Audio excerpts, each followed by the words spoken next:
Bank ডাকাতির cinema বা web series তো আমরা অনেকেই দেখেছি, যেখানে বেশ কিছু চোর অস্ত্রের সাহায্যে ব্যাংক লুট করে। কিন্তু আজ আমরা এমন একটা গল্প দেখব যেখানে কোনো রকম বন্দুক বা অস্ত্র ছাড়াই শুধুমাত্র বুদ্ধির সাহায্যে একটা ব্যাংক থেকে সমস্ত টাকা চুরি করে নেওয়া হয়েছিল।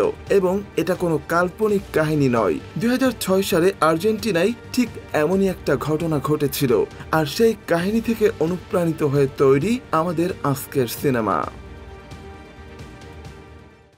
তো গল্পটা শুরু হয় 2005 সালের 10ই জানুয়ারি আর্জেন্টিনা থেকে, যেখানে আমরা ফার্নান্দো নামের এক লোককে দেখতে পাই। ফার্নান্দো মূলত একজন মার্শাল আর্টস ট্রেনার ছিল। সে তার স্টুডেন্টদের কারাতে শেখাতো আর নিজের অবসর সময়ে খুব সুন্দর পেইন্টিং করত। কিন্তু তার জীবনে নিজের পরিবার বা বন্ধু কেউই ছিল না, যার কারণে বেশিরভাগ সময় সে ভীষণ একাকিত্বে ভুগত। আর এই কারণেই সে সব সময় নিজের জীবনে খুব বড় একটা কিছু করতে চাইতো। এমনই এক বৃষ্টির রাতে ফার্নান্দো রাস্তা দিয়ে সিগারেট খেতে খেতে হাঁটছিল। ঠিক তখনই পাশ দিয়ে যাওয়া একটা গাড়ি তার গায়ে খুব স্পিডে পানি ছিটিয়ে চলে যায়, যার ফলে তার হাতে থাকা জ্বলন্ত সিগারেটটা ভিজে নিভে যায়। বিরক্ত হয়ে ফার্নান্দো সেই সিগারেটটা রাস্তার উপরে ছুঁড়ে ফেলে দেয়। কিন্তু রাস্তার পানি জমে থাকার কারণে সেই সিগারেটটা ভেসে ভেসে একটু দূরে একটা ম্যানহোলের মধ্য দিয়ে রাস্তার নিচে ড্রেনের ভেতরে পড়ে যায়। এবার ফার্নান্দো লক্ষ্য করে যে ওই ম্যানহোলটা ছিল আর্জেন্টিনার সবচেয়ে বড় ব্যাংক অফ রিও এর সামনে। এটা দেখে তার মাথায় হঠাৎই একটা আইডিয়া আসে। সঙ্গে সঙ্গে সে তাড়াতাড়ি করে ওই ব্যাংকের সামনে থাকা ড্রেনটাকে ফলো করতে শুরু করে। আর এভাবেই বেশ কিছুটা দূর যাওয়ার পর সে একটা ব্রিজের উপরে এসে পৌঁছায়, যেখানে ওই ড্রেনটা শেষ হয়ে গিয়েছিল। আর এই জায়গা থেকেই ওই ড্রেনের পানি গিয়ে মিশেছে সেখানে থাকা নদীতে। ফার্নান্দো এবার ব্রিজের নিচে নেমে সেই বড় ড্রেনটার ভেতরে ঢুকে পড়ে এবং সেখানে চারপাশটা ভালো করে দেখার পর তার মাথায় আরেকটা নতুন আইডিয়া আসে। ফার্নান্দো ঠিক করে নেয় এই ড্রেনের সাহায্য নিয়েই সে ব্যাংক অফ রিওতে ডাকাতি করবে। সেজন্য পরের দিন সকালে সে সেবাস্টিয়ান নামের নিজের এক বন্ধুর সঙ্গে দেখা করে। সেবাস্টিয়ানকে ফার্নান্দো নিজের পুরো প্ল্যানটা জানায়। ফার্নান্দো বলে, যেহেতু ওই ড্রেনটা একদম ব্যাংকের নিচে দিয়েই গেছে, তাই আমরা ওই ড্রেনের ভেতরেই আরেকটা হোল করব আর তার সাহায্যেই ব্যাংকের ভেতরে ঢুকে পড়ব। তারপর সেখান থেকে সমস্ত টাকা পয়সা নিয়ে চুপচাপ বেরিয়ে আসব। এটা শুনে সেবাস্টিয়ান বলে, ওই ড্রেনের ভেতরে হোল করার জন্য আমাদের অনেকগুলো আধুনিক আর দামি মেশিন কিনতে হবে, আর এই পুরো কাজটা করার জন্য আমাদের প্রচুর টাকা খরচ করতে হবে। তাই প্রথমেই তোমাকে এমন একজনকে খুঁজতে হবে যে তোমাকে এই কাজের জন্য টাকা দেবে আর একই সাথে তোমাকে সাহায্যও করবে। এরপর ফার্নান্দো নিজের বাকি সব বন্ধুদেরও এই প্ল্যানটা জানিয়ে তাদের কাছে সাহায্য চায়। কিন্তু তার কোনো বন্ধুর কাছে তেমন পরিমাণ টাকা ছিল না, যেটা ফার্নান্দোর দরকার ছিল তার প্ল্যানটা এক্সিকিউট করার জন্য। একদিন ফার্নান্দোর এক বন্ধু তাকে মারিও নামের এক লোকের সঙ্গে দেখা করতে বলে। তার বন্ধু জানায় মারিও পেশা একজন চোর আর তার কাছে এই মুহূর্তে অনেক টাকা আছে। এখন তুমি যদি তাকে রাজি করাতে পারো তাহলে সে তোমার এই কাজের জন্য টাকা ইনভেস্ট করবে। এরপর মারিওকে দেখানো হয় যে কাজের অজুহাতে একটা বড় অফিসে গিয়েছিল। সেখানে নিজের কাজ শেষ করার পর সে ওই অফিসারের ফি হিসাবে হাতে $2000 দেয়। এটা দেখে অফিসার অবাক হয়ে বলে, আমার ফি তো মাত্র $200, তাহলে আপনি কেন এত বেশি টাকা দিলেন? মারিও হেসে জবাব দেয়, আচ্ছা তাহলে হয়তো ফোনে আমি ভুল শুনেছিলাম, কিন্তু আসল ব্যাপারটা ছিল মারিও ইচ্ছা করে বাড়তি টাকা এনেছিল আর এখন সে কোনোভাবেই তাড়াতাড়ি বাড়ি ফিরতে চাইছিল না। এত বড় অঙ্কের টাকা নিয়ে মারিও রাস্তায় ঘুরতে চাইছিল না। তাই সে অফিসারকে প্রস্তাব দেয় যদি এই টাকাগুলো অফিসারের কাছেই জমা রেখে দেয় তাহলে তার অনেক সুবিধা হবে। মারিও আরো জানায় যে সে পরের দিন এসে এই অফিসারের কাছ থেকে টাকা নিয়ে যাবে। এটা শুনে অফিসার মারিওর কথায় রাজি হয়ে যায়। তাই মারিওর কাছ থেকে টাকার এনভেলপটা নিয়ে সেটিকে নিজের লকারের ভেতরে রেখে দেয়। কিন্তু রাতে মারিও লুকিয়ে আবার সেই অফিসে চলে আসে। তারপর একটা সেন্সরের সাহায্যে অফিসের লকার খুলতে শুরু করে। আসল ব্যাপারটা হলো সকালে মারিও যখন নিজের টাকার এনভেলপটা অফিসারের কাছে রেখেছিল তখন সেই এনভেলপের ভেতরে সে একটা ছোট্ট ট্রান্সমিটার লুকিয়ে রেখেছিল। আর এখন সেই ট্রান্সমিটারের সাহায্যেই সে খুব সহজেই অফিসের লকারটা খুঁজে বের করে। এরপর মারিও শুধু নিজের এনভেলপটাই বের করে না, বরং ওই লকারে থাকা বাকি সব টাকাও টাকাও নিয়ে নেয়। আর এইভাবেই ছোটখাটো চুরির মাধ্যমে মারিও তার জীবিকা নির্বাহ করে। তবে মারিওর একটা মেয়ে রয়েছে যাকে সে ভীষণ ভালোবাসে। মাঝে মধ্যে মারিও তার মেয়েকে সেই চুরি করা টাকা থেকে কিছু টাকা দিত, আর মেয়েও খুশি মনে সেই টাকাটা গ্রহণ করত। যদিও তার বাবার আয়ের আসল উৎস যে চুরি সেটা সে জানতো না। এই ঘটনার কয়েকদিন পর ফার্নান্দো দেখা করে মারিওর সঙ্গে। সেখানে ফার্নান্দো তাকে তার ব্যাংক অফ রিওতে ডাকাতি করার প্ল্যান সম্বন্ধে বিস্তারিত জানায়। ফার্নান্দো আরো বলে, আমরা যদি এত বড় একটা ব্যাংক ডাকাতি করতে পারি তাহলে সারা জীবন আমাদের আর কোনো কাজই করতে হবে না। এরপর ফার্নান্দো বুঝিয়ে দেয় যে ওই ব্যাংকে যখনই কোনো কাস্টমারের অ্যাকাউন্টে $10,000 বেশি জমা হয় তখনই তারা সেই টাকাগুলো মাটির নিচে থাকা সেফটি ভোল্টে রেখে দেয়। অর্থাৎ পুরো ব্যাংকের টাকা পয়সাই ওই ভোল্টে মাটির নিচে জমা থাকে। আর ভোল্টের পাশেই অনেকগুলো লকার আছে যেখানে বিভিন্ন কাস্টমার তাদের মূল্যবান জিনিসপত্র আর সোনাদানা রেখে যায় সুরক্ষিত রাখার জন্য। ফার্নান্দোর এই প্ল্যান শুনে মারিও অবশেষে তার সঙ্গে কাজ করতে রাজি হয়ে যায়। তারপর তারা দুজন আবার ব্যাংক অফ রিওর সামনে গিয়ে হাজির হয়। ফার্নান্দো রাস্তায় থাকা ম্যানহোলের ঢাকনা সরিয়ে সেখানে একটা হাইট মেজারিং টেপ ঝুলিয়ে দেয়। এরপর মারিওকে নিয়ে সে সোজা সেই ব্রিজের কাছে থাকা বড় ড্রেনটার ভেতরে নেমে যায়। ড্রেনের ভেতরে কিছুটা পথ হেঁটে তারা দুজন সেই মেজারিং টেপের কাছে পৌঁছায়, যেটা ফার্নান্দো একটু আগেই রাস্তার উপর থেকে ফেলে দিয়েছিল। এবার ফার্নান্দো হিসাব করে বলে, আমরা এখন ব্যাংকের একদম সামনেই আছি। এখান থেকে যদি মাত্র 18 মিটার মাটি খুঁড়ি তাহলে সরাসরি সেফটি ভোল্টের কাছে পৌঁছে যাব। সব শুনে মারিও একটু চিন্তিত হয়ে যায়। সে বলে, এই মুহূর্তে তো বাইরে মুষলধারে বৃষ্টি হচ্ছে, আর আমাদের ডাকাতির সময় যদি হঠাৎ বৃষ্টি শুরু হয়ে যায় তাহলে তো পুরো ড্রেনটা পানিতে ভরে যাবে। তখন আমরা আর কোনোভাবেই এই ব্যাংক থেকে বের হতে পারবো না। ফার্নান্দো শান্তভাবে জবাব দেয়, ঠিক এজন্যই আমরা শুধু সেই সময় ডাকাতি করব যখন বৃষ্টির একেবারেই কোনো সম্ভাবনা থাকবে না। মারিও শেষ পর্যন্ত রাজি হয় ফার্নান্দোর সঙ্গে কাজ করতে। তবে সে বলে, এই ডাকাতি করার আগে আমাদের ব্যাংক অফ রিও সম্পর্কে আরো তথ্য জোগাড় করতে হবে, যেন কোনো অবস্থাতেই আমাদের প্ল্যান ব্যর্থ না হয়। পরের দিন সকালে ফার্নান্দো আর তার বন্ধু সেবাস্টিয়ান মিলে ব্যাংকে পৌঁছে যায়। সেখানে তারা খেয়াল করছিল ব্যাংকের ভেতরে কোথায় কোথায় সিসি ক্যামেরা বসানো আছে, কতজন সিকিউরিটি গার্ড আছে, আর কোন রাস্তা দিয়ে গেলে নিচে থাকা সেই ভোল্ট রুমে পৌঁছানো যাবে। তারা দুজনে মিলে চারপাশ ভালোভাবে পর্যবেক্ষণ করতে থাকে। এর মধ্যে ফার্নান্দো নিজের সঙ্গে আনা একটা ক্যামেরা দিয়ে লুকিয়ে লুকিয়ে ব্যাংকের বিভিন্ন জায়গার ছবি তুলতে শুরু করে। সকাল থেকে সন্ধ্যা পর্যন্ত প্রায় সারাদিন ধরে ফার্নান্দোকে ব্যাংকের ভেতরে ঘুরতে দেখে সিকিউরিটি গার্ডদের সন্দেহ হয়। ফলে তারা দুজন পুলিশকে ডেকে আনে তদন্তের জন্য। এরপর পুলিশরা ফার্নান্দোকে ধরে নিয়ে ব্যাংকের বেসমেন্টে থাকা একটা ঘরে নিয়ে যেতে থাকে জিজ্ঞাসাবাদের জন্য। সেই পথে ফার্নান্দো দেখে ফেলে সেফটি ডিপোজিট বক্সের সেই রুমটা।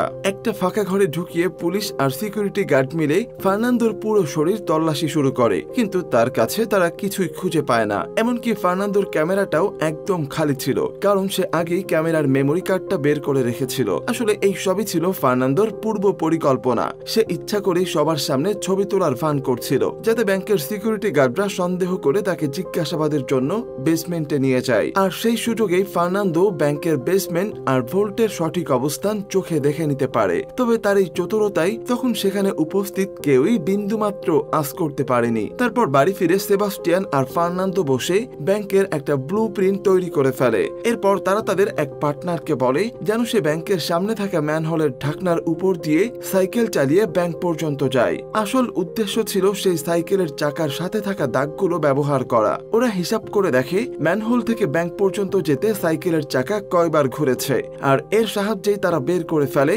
ম্যানহোল থেকে ব্যাংকের দূরত্ব কতটা। এরপর ফার্নান্দো আরো হিসেব কষে দেখে মাটির নিচ থেকে ব্যাংকের ভোল্ট রুম পর্যন্ত পৌঁছাতে হলে ড্রেনের ভেতর থেকে কত ডিগ্রি অ্যাঙ্গেলে আর কত লম্বা গর্ত খুঁড়তে হবে। এবার ডাকাতির জন্য তারা পুরোপুরি প্রস্তুত। ফার্নান্দো মারিওকে আশ্বস্ত করে বলে, আমরা যেই টাকা চুরি করব এতে কোনো কাস্টমারের ক্ষতি হবে না, কারণ ব্যাংকের সব কাস্টমারের অ্যাকাউন্টের ইন্স্যুরেন্স করা আছে। ফলে যত টাকায় চুরি হোক না কেন প্রত্যেক কাস্টমারই ইন্স্যুরেন্স কোম্পানির কাছ থেকে তাদের টাকা ফেরত পেয়ে যাবে। সব পরিকল্পনা তৈরি করার পর তারা ড্রেনের ভেতর থেকে ব্যাংকের ভোল্ট পর্যন্ত গর্ত খোঁড়া শুরু করে। এই কাজ করতে তাদের অনেক দিন সময় লেগে যায়। এদিকে তারা দলে নতুন করে আলবার্ট নামের আরো একজনকে নিয়ে আসে। আলবার্টকে দলে নেওয়ার পর তাদের টিমে মোট 5 জন লোক হয়। এখন তারা প্রতিদিন একটু একটু করে গর্ত খুঁড়ে ড্রেন থেকে ব্যাংকের দিকে এগিয়ে যাচ্ছিল। তবে এখানেও তাদের সামনে একটা বড় সমস্যা থেকেই যায়। ভোল্ট পর্যন্ত পৌঁছানো গেলেও ব্যাংকের ভেতরে সেই লকারগুলো কিভাবে খোলা হবে এই ব্যাপারে তাদের কোনো ধারণাই ছিল না। তখন মারিও প্রস্তাব দেয়, আমরা ড্রিল মেশিন দিয়ে ফুটো করে অথবা ওয়েল্ডিং মেশিন দিয়ে গলিয়ে ওই লকারগুলো খুলে নেব। কিন্তু ফার্নান্দো মাথা নেড়ে বলে, এভাবে লকার খুলতে গেলে প্রতিটি লকার খুলতেই 1 থেকে 1.5 মিনিট সময় লেগে যাবে, আর ওই ব্যাংকে মোট 400টা লকার আছে। তাই আমাদের এমন একটা পদ্ধতি খুঁজতে হবে যাতে অনেক দ্রুত লকারগুলো খোলা যায়, কারণ ডাকাতির সময় আমরা সর্বোচ্চ 7 ঘন্টা পাবো। এরপর তারা সিদ্ধান্ত নেয় প্রথমে লকারগুলোর মেকানিজম সম্পর্কে পরিষ্কার ধারণা নিতে হবে। এজন্য পরের দিন সকালে মারিও ব্যাংকের অন্য একটি শাখায় গিয়ে নিজের নামে একটি লকার ভাড়া নেয়। লকার খোলার সময় সে খুব মনোযোগ দিয়ে লকারের ভেতরের সিস্টেমটা লক্ষ্য করে। সবকিছু ভালোভাবে বোঝার পর তারা নিয়ে আসে ক্যানন পাওয়ার নামে একটি ছোট্ট হাইড্রোলিক মেশিন। এর সাহায্যে মাত্র 7 সেকেন্ডে একটি লকার ভেঙে ফেলা সম্ভব। এখন তাদের ডাকাতির প্রস্তুতি কার্যত সম্পূর্ণ। কিন্তু ঠিক এই সময় তারা জানতে পারে আলবার্ট তার স্ত্রীকে ডাকাতির ব্যাপারে সবকিছু জানিয়ে দিয়েছে। এই খবর শোনা মাত্র দলের বাকিরা প্রচন্ড রেগে যায়। তখন আলবার্ট তো সবাইকে বোঝায়, আমার স্ত্রী প্রথম থেকে আমার সব কাজের ব্যাপারে জানে, তোমরা ওকে ভরসা করতে পারো, সে কোনোভাবেই কাউকে কিছুই জানাবে না। এদিকে তাদের ব্যাংক পর্যন্ত গর্ত খোঁড়ার কাজও প্রায় শেষ পর্যায়ে পৌঁছায়। এসবের মাঝে এক রাতে আকাশে তারা দেখতে দেখতে ফার্নান্দোর মাথায় নতুন একটা আইডিয়া আসে। সে তাড়াতাড়ি মারিওকে ডেকে বলে, আমরা দিনের বেলাতেই সবার চোখের সামনে ব্যাংক থেকে চুরি করব। তখন পুলিশ আর সবাই ভাববে আমরা নিশ্চয়ই ব্যাংকের সামনের রাস্তা দিয়ে পালিয়েছি, কিন্তু আমরা বাইরে না গিয়ে আমাদের বানানো গর্ত দিয়ে সরাসরি ড্রেনে ঢুকে পালাবো, কারণ ওই গর্তের কথা তো কেউ জানেই না। ফার্নান্দো আরো ব্যাখ্যা করে, যেহেতু তখন ব্যাংক খোলা থাকবে তাই ভেতরের সব সিকিউরিটি সিস্টেম বন্ধ থাকবে, কারণ প্রতিদিন ব্যাংক বন্ধ করার পরই কেবল সিকিউরিটি সিস্টেম চালু করা হয়। এই বুদ্ধিদীপ্ত পরিকল্পনা শুনে দলের সবাই ফার্নান্দোর মতেই রাজি হয়ে যায়। এর পরের সকালে তারা সবাই পরিকল্পনা অনুযায়ী ছদ্মবেশ ধারণ করে ব্যাংকে পৌঁছে যায়। তাদের পার্টনার আলবার্ট ড্রেনের ভেতর দিয়ে তৈরি করা গর্তের মধ্যে ঢুকে ব্যাংকে প্রবেশের চেষ্টা করে। এদিকে বাকিরা ব্যাংকের ভিতরে প্রবেশ করে এবং সবাইকে বন্দী বানিয়ে দেয়। সঙ্গে সঙ্গে ব্যাংকের সব রাস্তা ও দরজা বন্ধ করে ফেলা হয়। এরপর মারিও ক্যাশিয়ারের কাছে থাকা সব টাকা একটি সুটকেসে ভরে দিতে বলে, যেন সবাই ভেবেই বসে তারা এখানে শুধুমাত্র ছোটখাটো চুরি করতে এসেছে। এদিকে ব্যাংকের একজন সিকিউরিটি গার্ড তাদেরকে দেখতে পেয়ে দ্রুত পুলিশকে ফোন করে এই চুরির কথা জানায়। কিছুক্ষণের মধ্যে ব্যাংকের সামনে পুলিশ উপস্থিত হয়, কিন্তু তখনও তারা ব্যাংকের ভেতরে সব দরজা বন্ধ করে রেখেছিল। এরপর ওই সিকিউরিটি গার্ডকে ক্যামেরার রুম থেকে বের করে আনা হয়, তার মোবাইল কেড়ে নেওয়া হয় এবং ব্যাংকের বাইরে বের করার সময় তাকে বলে দেওয়া হয়, যদি পুলিশ আমাদের সঙ্গে যোগাযোগ করতে চায় তারা যেন তোমার মোবাইলে কল করে। এরপর তারা ব্যাংকের ভেতরে থাকা সব ক্যামেরা ধ্বংস করে দেয়। তখন আলবার্ট ড্রেনের ভেতর তৈরি গর্তের মাধ্যমে ব্যাংকে প্রবেশ করে এবং ভিতরে এসে তাদের সঙ্গে যোগ দেয়। এরপর তারা ব্যাংকের লকার রুমে প্রবেশ করে। ক্যানন নামের মেশিনের সাহায্যে খুব দ্রুত লকারগুলো ভেঙে ফেলা শুরু করে। দেখা যায় লকারগুলোর ভেতরে প্রচুর গোল্ড বার, টাকা পয়সা এবং দামি জিনিসপত্র রাখা ছিল। তারা যত দ্রুত সম্ভব একের পর এক লকার ভেঙে ভিতরের টাকা বের করতে থাকে। উপরের দিকে মারিও এবং বাকিরা ব্যাংকের সব কর্মচারী ও কাস্টমারদের বন্দী করে রেখেছিল। এদিকে ব্যাংকের বাইরে তখন সিটি পুলিশ, স্পেশাল ফোর্স এবং মিডিয়া সহ অনেক মানুষের ভিড় জমে যায়। এই সময় এই মামলার ইনচার্জ অফিসার মিগুয়েল মারিওর কাছে থাকা সিকিউরিটি গার্ডের ফোনে কল করে, কিন্তু প্রথমবার কোনো পুলিশের সঙ্গে কথা বলতে গিয়ে মারিও ভীষণভাবে ঘাবড়ে যায়, কারণ এর আগে সে সারা জীবন শুধুমাত্র ছোটখাটো চুরি করেছে। এখান থেকে আমাদেরকে কয়েকদিন আগের একটা ফ্ল্যাশব্যাক দেখানো হয়। সেখানে ফার্নান্দো মারিওকে বলে, যখন আমরা ব্যাংকের ভিতরে চুরি করব তখন পুলিশ বাইরে থেকে নানা উপায়ে আমাদের সঙ্গে যোগাযোগ করে মনোবল ভাঙার চেষ্টা করবে। তাই আমাদের এমন একজন লোকের প্রয়োজন যিনি পুলিশের সঙ্গে কথা বলে তাদেরকে ব্যস্ত রাখতে পারবে। একই সঙ্গে সেই ব্যক্তি পুলিশের কাছ থেকে অনেকটা সময় নিতে পারবে, যাতে আমরা ভালোভাবে চুরিটা করতে পারি। এই কথাগুলো বলার পর ফার্নান্দো মারিওকে একটা মোটা বই দেয়। সে বলে এই বইয়ের মধ্যে পুলিশ আর অপরাধীদের মধ্যে যেসব কথা হয় সবকিছু লেখা আছে, তাই বইটি পড়লে পুলিশের সঙ্গে কথা বলার সময় অনেক সুবিধা হবে। যদিও মারিও এই কাজটা করতে যথেষ্ট ভয় পাচ্ছিল। এরপর সে একটি অ্যাক্টিং ক্লাসে ভর্তি হয়। সেখানে সে শিখেছিল কিভাবে অতিরিক্ত ভয়ের মাঝেও মানুষের সঙ্গে সাহসিকতার সঙ্গে কথা বলা যায়। এরপর পুরনো অভিজ্ঞতার সাহায্যে মারিও পুলিশদের সঙ্গে ভালোভাবে কথা বলতে শুরু করে। কথোপকথনের সময় সে লক্ষ্য করে ব্যাংকের ছাদে বেশ কিছু পুলিশ এসেছে। তখন মারিও মিগুয়েল নামের সেই অফিসারকে বলে, তুমি এখনই ছাদে থাকা পুলিশদের চুপচাপ চলে যেতে বলো, না হলে আমি ভিতরে থাকা জিম্মিদের এক এক করে মারব। মারবো। এটা শুনে মিগুয়েল সাথে থাকা পুলিশদের তৎপরভাবে নেমে আসার নির্দেশ দেয়। এরপর মিগুয়েল মারিওকে বলে, তুমি এবং তোমার পার্টনাররা কোনোভাবেই এখান থেকে পালাতে পারবে না, কারণ পুলিশ ইতিমধ্যেই ব্যাংকের চারপাশ ঘিরে ফেলেছে। তাই যদি তোমরা এখন ব্যাংকের ভেতরে থাকা জিম্মিদের কোনো ক্ষতি না করে বাইরে বের হতে দিয়ে নিজেরা সারেন্ডার করো, তাহলে তোমাদের শাস্তি অনেক কম হবে, কারণ এখন পর্যন্ত তোমরা কোনো বড় অপরাধ করনি। এটা শুনে মারিও বলে, ঠিক আছে, তাহলে তুমি আমার জন্য একজন ভালো আইনজীবী নিয়ে আসো। ওর সঙ্গে কথা বলার পর আমি আমার পরবর্তী সিদ্ধান্ত জানাবো। এর উত্তরে মিগুয়েল জানায়, ভালো আইনজীবী হায়ার করতে কমপক্ষে 1 ঘন্টা সময় লাগবে। তখন মারিও বলে, ঠিক আছে, আইনজীবী না আসা পর্যন্ত আমি ভিতরে অপেক্ষা করছি। আসলে মারিও এভাবেই পুলিশকে অন্য কাজে ব্যস্ত রেখে তাদের সময় নষ্ট করছিল, যাতে তার দল চুরি সম্পূর্ণ করতে পারে। কিছুক্ষণ পর মারিও হঠাৎ করে ভেতরে থেকে একজন জিম্মিকে বাইরে বের করে দেয়, যাতে বাকিরা ভাবতে পারে তারা পুলিশের সঙ্গে নেগোসিয়েশন করতে চাচ্ছে। সেই ছেলেটিকে দেখে মিগুয়েল ও অন্যান্য পুলিশ ভেতরে থাকা জিম্মিদের ব্যাপারে জিজ্ঞাসা করতে থাকে, কিন্তু তখন ওই ছেলেটি এতটাই ভয় পেয়েছিল যে পুলিশের সামনে একটা কথাও বলতে পারছিল না। এছাড়াও অতিরিক্ত ভয়ে সে নিজের প্যান্টে প্রস্রাব করে ফেলে। অন্যদিকে দেখা যায় ফার্নান্দো ও আলবার্ট মিলে অনেকগুলো লকার খুলে সেখানে থাকা টাকা পয়সা, স্বর্ণের বার ইত্যাদি বের করছে। তবে এখনো লকারগুলো খোলার জন্য তাদের অনেকটা সময় লাগবে। এদিকে ব্যাংকের কয়েকজন জিম্মি থাকা কাস্টমারের সঙ্গে কথা বলার পর মারিও জানতে পারে আজ তাদের মধ্যে একজন বৃদ্ধা মহিলার জন্মদিন। এটি জানার পর তারা চকলেট ও ক্যান্ডেল সংগ্রহ করে মহিলার জন্মদিন উদযাপন করে এবং জন্মদিনের উপহার হিসাবে তাকে ব্যাংক থেকে বের করে দেয়। বাইরে এসে ওই বৃদ্ধা মহিলা সবাইকে বলতে থাকে, ভিতরে থাকা প্রতিটি চোরই খুবই ভালো, তারা প্রত্যেকের সঙ্গে সুন্দর আচরণ করে। এই কথা শুনে পুলিশ অফিসার মিগুয়েল কনফিউজড হয়ে যায়। কিছুক্ষণের মধ্যেই মারিওর কথা অনুযায়ী সেখানে একজন আইনজীবী আনা হয়। মিগুয়েল মারিওকে ফোন করে আইনজীবীর সঙ্গে কথা বলার নির্দেশ দেয়, কিন্তু মারিও তখন ওই আইনজীবীর উপর রেগে তাকে উল্টাপাল্টা গালাগালি করতে শুরু করে। সে বলে, যখন আমি জেলে গিয়েছিলাম তখন এই আইনজীবী আমার শাস্তি অনেক বাড়িয়ে দিয়েছিল, এমনকি জেলে যাওয়ার সময় উনি আমার দিকে তাকিয়ে হাসছিল। আমি কোনোভাবেই তার সঙ্গে কাজ করতে চাই না। এই কথা শুনে আইনজীবী বলে, যদি আমি আগে তোমার সঙ্গে কোনো খারাপ আচরণ করে থাকি তবে তুমি আমাকে ক্ষমা করো। এখন পুরনো কথা ভুলে গিয়ে আমরা নতুন ভাবে কাজ করা শুরু করি। এই কথা শোনার পর মারিও আরো কিছু গালাগালি করে বলে, না, আমি তোমার সঙ্গে আর কোনোভাবেই কথা বলবো না। এরপর মারিও মিগুয়েলকে বলে, তুমি আমার ব্যক্তিগত আইনজীবীর সঙ্গে কথা বলো, আমি তোমাকে তার নাম্বার দিচ্ছি। এটি বলে মারিও সেখানে থাকা অন্য জিম্মির নাম্বার মিগুয়েলকে দিয়ে দেয়। এরপর মিগুয়েল ওই নাম্বারে ফোন করলে মারিও নিজেই আইনজীবী সেজে সরাসরি কথা বলা শুরু করে। সবকিছু শোনার পর মারিও বলে, ঠিক আছে, আমি তোমাদের ব্যাংকের ভেতরেই পৌঁছাবো। সেখানে পৌঁছাতে আমার 1 ঘন্টার বেশি সময় লাগবে।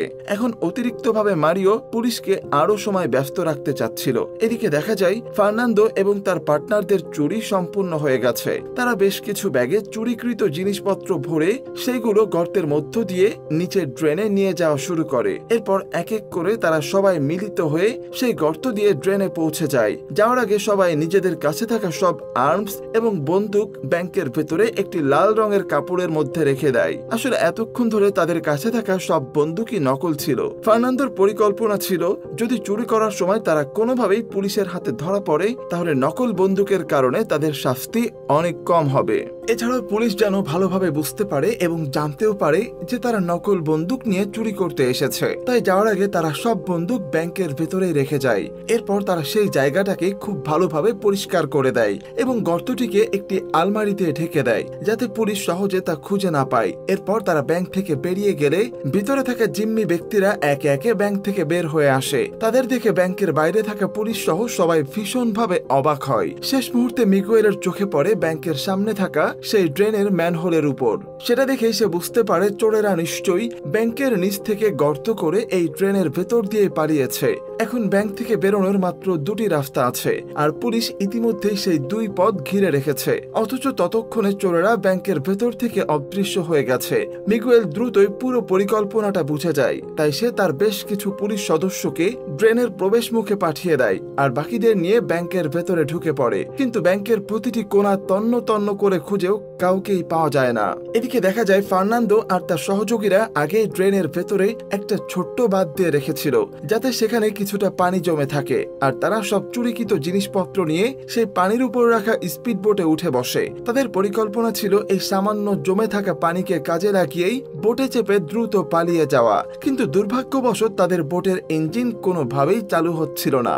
বাধ্য হয়ে তারা বৈঠা চালিয়ে ধীরে ধীরে সামনে এগোতে শুরু করে। এদিকে মিগুয়েল ব্যাংকের ভেতরে খুঁজতে খুঁজতে অবশেষে সেই গর্তটা খুঁজে পায়, কিন্তু গর্তের মুখেই বাধা ছিল একটি বোমা। সেটা দেখে মিগুয়েল ভয় পেয়ে যায় এবং সেখানে থেমে দাঁড়ায়। ঠিক তখনই এক পুলিশ সদস্য ফোন করে জানায় চোরেরা ব্যাংকের ভেতরে তাদের সব অস্ত্র ফেলে গেছে আর সেগুলো সবই নকল। এই খবর শুনে মিগুয়েল দ্রুত সিদ্ধান্তে পৌঁছায় যে এই বোমাটাও নিশ্চয়ই নকল। তাই সে সাহস করে বোমাটা সরিয়ে দেয় এবং গর্তের ভেতরে নেমে পড়ে আর সরাসরি নেমে আসে ড্রেনের অন্ধকারে। কিন্তু ততক্ষণে ফার্নান্দো আর তার সঙ্গীরা ইতিমধ্যেই অনেক দূরে সরে গেছে। মিগুয়েল ড্রেনের ভেতর থেকে নেমে সেই ছোট্ট বাতটা দেখে সঙ্গে সঙ্গেই বুঝে যায় চোরেরা এখান থেকে বের হয়নি, বরং তারা এই ড্রেনের ভেতর দিয়ে শহরের গভীরে ঢুকে পড়েছে। আর এই ড্রেন তো শহরের প্রায় সব রাস্তার নিচ দিয়েই বয়ে গেছে।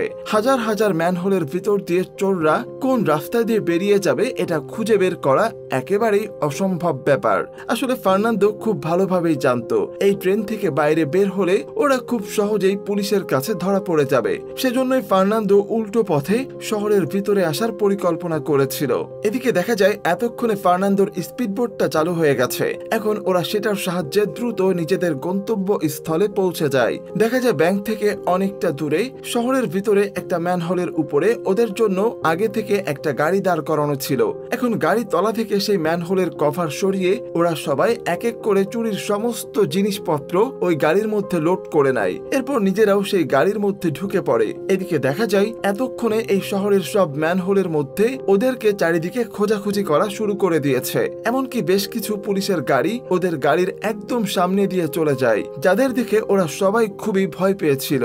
কিন্তু দেখা যায় সেই পুলিশগুলো ওদেরকে কিছু না বলেই পাশ কাটিয়ে চলে যাচ্ছে। এরপর ওরা সবাই নিজেদের চুরিকৃত জিনিসপত্র নিয়ে নিশ্চিন্তে নিজেদের বাড়ি ফিরে আসে। আর সেখানে ওরা নিজেদের চুরিকৃত সব জিনিসগুলোকে এক জায়গায় রেখে খুবই অবাক হয়ে সেগুলোর দিকে তাকিয়ে থাকে। এরপর ওরা ওই সমস্ত টাকা পয়সা আর সোনা দানাগুলো নিজেদের মধ্যে সমান ভাগে ভাগ করে নেয়। আর তারপর যেই ভ্যানে করে এসব চুরিকৃত মালগুলো তারা বহন করে এনেছিল সেটাকে আগুনে পুড়িয়ে নষ্ট করে দেয়। এখন ওরা প্রত্যেকে অনেক বড়লোক হয়ে গিয়েছিল।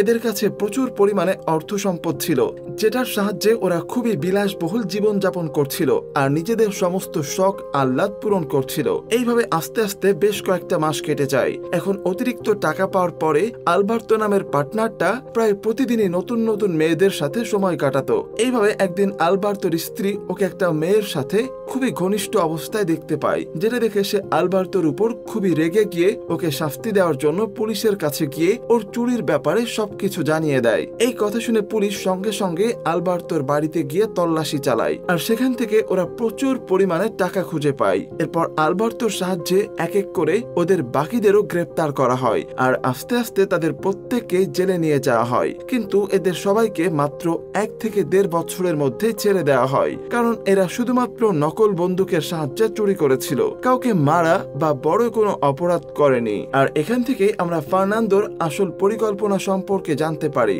আসলে ও খুব ভালোভাবেই জানতো যে একদিন না একদিন ওরা নিশ্চয়ই পুলিশের কাছে ধরা পড়বে। সেজন্য ওরা প্রত্যেকেই নিজেদের ভাগের বেশিরভাগ টাকা একটা গোপন জায়গায় লুকিয়ে রেখে দেয় আর খুবই সামান্য পরিমাণ টাকা নিজেদের বাড়িতে রেখে দেয়। পরে যখন পুলিশ ওদেরকে গ্রেপ্তার করে তখন পুলিশরা ওদের বাড়ি থেকে ওই অল্প পরিমাণ টাকাগুলোই উদ্ধার করে নিয়ে যায়।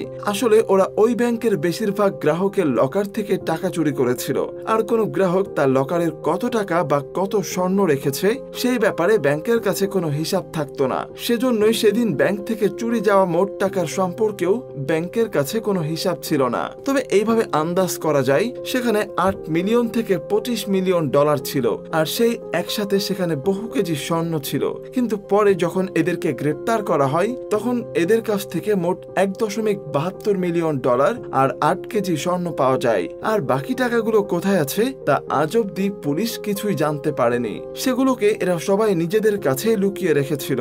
এদিকে খুবই অল্প সময়ের মধ্যে এদের সবাইকে জেল থেকে মুক্তি দেওয়া হয়। তাই ছাড়া পাওয়ার পর তাদের চুরিকৃত লুকানো অর্থ সম্পদ দিয়ে নিজেদের বাকি জীবনটা খুব ভালোভাবে কাটাতে পারবে। আর এই কারণেই ওদের আর পুলিশের কাছে ধরা পড়ার কোনো ভয় থাকবে না, কারণ ওরা এই অপরাধের জন্য ইতিমধ্যেই শাস্তি পেয়ে গেছে। মুভির শেষ দৃশ্যে আমাদেরকে আসল চুরির বেশ কিছু ভিডিও ফুটেজ দেখানো হয়, আর এর সাথে সাথেই আমাদের আজকের movie the heist of the century শেষ হয়। তো বন্ধুরা, কেমন লাগলো আমাদের আজকের মুভিটি সেটা অবশ্যই কমেন্ট করে জানাবেন। দেখা হবে নতুন কোনো গল্প নিয়ে নতুন কোনো সময়ে। সে পর্যন্ত সবাই ভালো থাকবেন, সুস্থ থাকবেন এই আশা ব্যক্ত করে এখানেই শেষ করছি।